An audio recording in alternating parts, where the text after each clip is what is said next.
But yeah, I think like to cap off, like I just like apologized to the new viewers about like the ramble, and I'm like, I've got one more piece to it though. Um It's to cap valuable. off everything that we were talking about there about like kind of what inspired us to start this and stuff.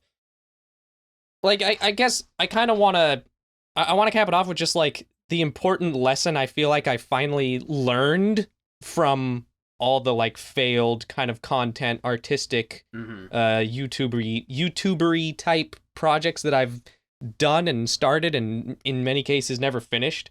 And the lesson I think I've learned is as simple as it may be, just if there's something that you don't have to do and you also don't want to do it, then you can stop doing it. Yeah.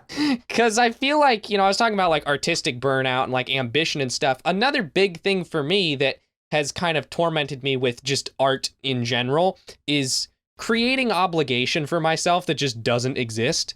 Like if you're doing this as a job, then that's obviously completely different, and I have no experience with that.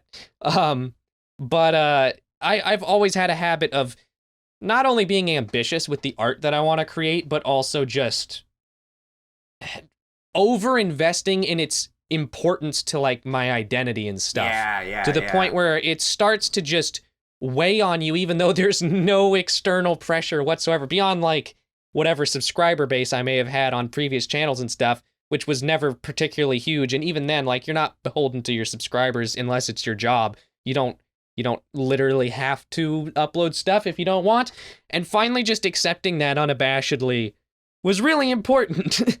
And as well, like, I messaged you, we were just talking about this particular Yeah. message that I sent I you was when we gonna were bring this planning up this too. out, where I was like, dude, we're gonna make a podcast thing because we want to. Yeah, and that Not that because we reflects feel like we back have to. to, like, I want to say, well, it was actually this time. It was a year ago. It was this time last year, Oh my that god, we you're right. were talking about this exact same thing. And I mean, it's roughly around here. I'm not going to try to remember the exact dates, but Gibson and I both came back to our previous channels from the Kappa break, and we basically had a multiple, it was at least 1 week, but it might have been even 2 weeks, where he and I were like pretty consistently almost every day talking about it, like why we wanted to do certain things, or our new mentality to stuff. And that was the main focus. If we could sum up the backbone of our whole discussion, it was, we don't want to do this anymore, and we don't Yeah, want, and the want was our favorite word for that whole like it period. was. And now then it like,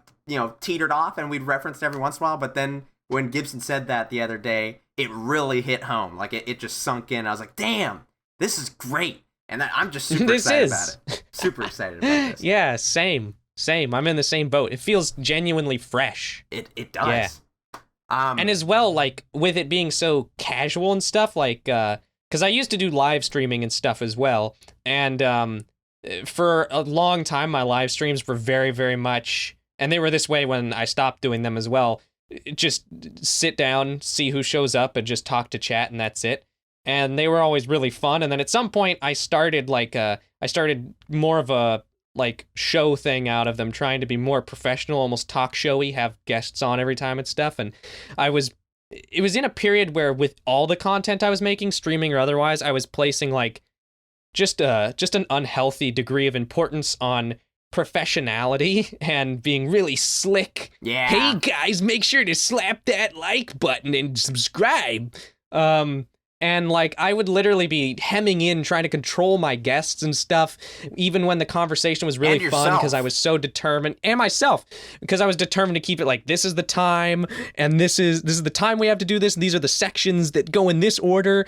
And you know what happened? Not only was it not fun, my views on those streams fucking tanked. Like no one liked them for that Yeah. period. I had to stop doing it for the streams to be fun and also like worth doing again.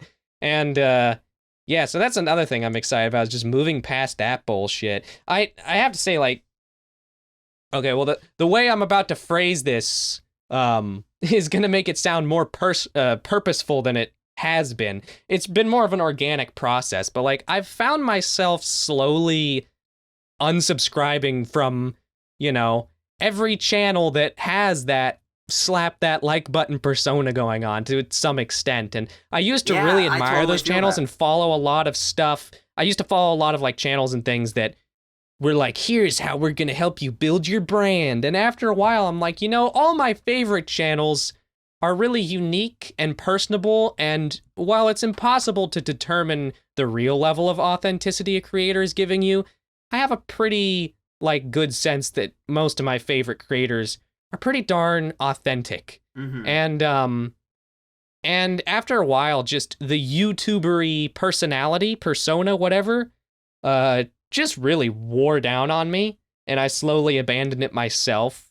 And yeah, anyhow, I'm on a tangent now, but that's another thing I'm happy to say goodbye to, basically. And we're glad to say hello to tangents. Remember, like when we'd have to like Yes. record a big video and of an update, and then we had to make sure rein ourselves in and cut out. Me in particular, I know I was very much prone to the like chop edit style where I'd literally cut out the gaps between words and stuff to really just cram it all in there. And I used to do that too. brutal. I used to literally cut out every pause. I'm like, how Yeah. many shitty jump cuts can I put in here? And then at some point, people started making fun of jump cuts instead of telling you to use them. And then I realized they were right.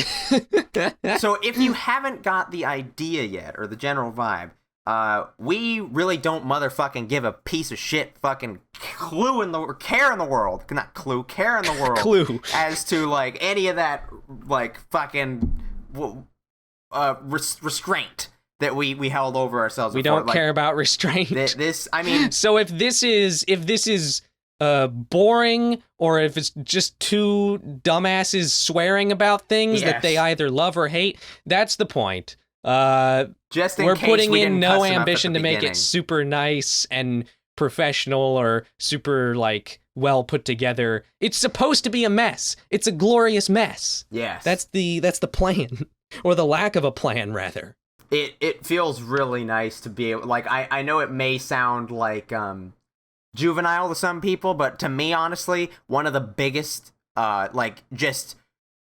easiest and most dynamic ways I can feel the freedom of actually talking or doing this channel compared to my previous ones is just the fact that I can fucking cuss. Because it's like I was so peachy clean on my last channel that literally when I accidentally slipped up, or maybe it was once like when and I didn't even say so, maybe I said shit or something, but there was maybe like a time someone referenced that I cussed, and one of my viewers in a live stream absolutely lost it. Like, they were genuinely shocked that I like even knew what these words were. And Gibson, I remember at that time, was like laughing his ass off because he said they have no idea that you cuss like a trucker in private. And that's yes. So I always like, not that I have anything against people that do that, but for me I'm more relaxed. Yeah, I mean, if you naturally just don't use cuss words, then cool. But I would have to restrain myself to avoid it. Yeah, It does not come naturally. It does not come naturally.